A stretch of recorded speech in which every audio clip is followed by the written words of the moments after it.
முத்தமிழாய் முகிழ்த்து அறிவியல் தமிழாய் அடி வைத்து கணினி தமிழாக்கால் படித்து நாய உலகில் AI தொழில்நுட்பத்தில் ஏற்றம் பெற இருக்கும் அன்னை தமிழே, உனக்கு இந்த ஆசிபி சோழனின் முதல் வணக்கம். இதோ என் பேச்சு துவக்கம். எங்கள் வாழ்வும் எங்கள் வளமும் மங்கார தமிழ் என்ற சங்கே முழங்கு என்றாரே பாரதிதாசன். அவரின் பிறந்த நாளில் தமிழின் பெருமையை பற்றி பேச வந்துள்ளேன். முன்னை பழம்பொருளுக்கும் முன்னை பழம்பொருளாய் பின்னை புதுமைக்கும் பேர்த்துவ பற்றிய பெருமை உடையது நம் அன்னை தமிழ். உலக வரலாற்றில் தமிழ், சமஸ்கிருதம், கிரேக்கம், லத்தீன், எபிரேயம், சீனம் ஆகிய மொழிகளை மிக மிக தொன்மை வாய்ந்த மொழிகள் என்போம். அதில் கிரேக்கம், லத்தீன், எபிரேயம் ஆகிய மூன்று மொழிகளும் தற்பொழுது வழக்கில் இல்லை.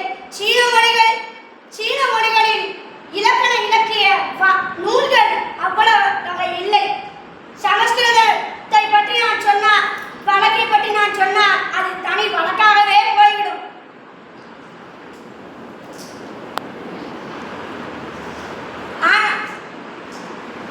ஆனால் அன்று தோன்றி இன்று வரை நினைத்திருக்கும் ஒரே ஒரு மொழி நம் தமிழ் மொழி மட்டும்தானே. ஆம் தோழமைகளே,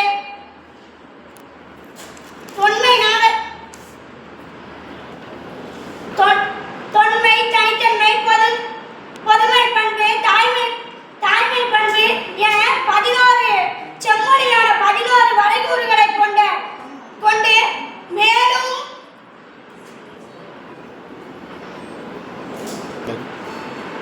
மேலும் கூடுதல் சிறப்புடன் செம்மொழியான ஒரே மொழி நம் தமிழ் மொழி மட்டும்தானே.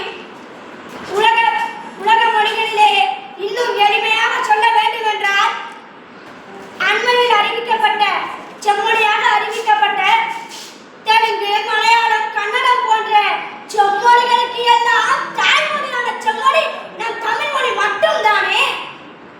உலக பொதுமறையாம் திருக்குறளை உள்ளிட்ட 41 செவ்விய நூல்களை உடைய ஒரே ஒரு செம்மொழி நம் தமிழ் மொழி மட்டும்தானே.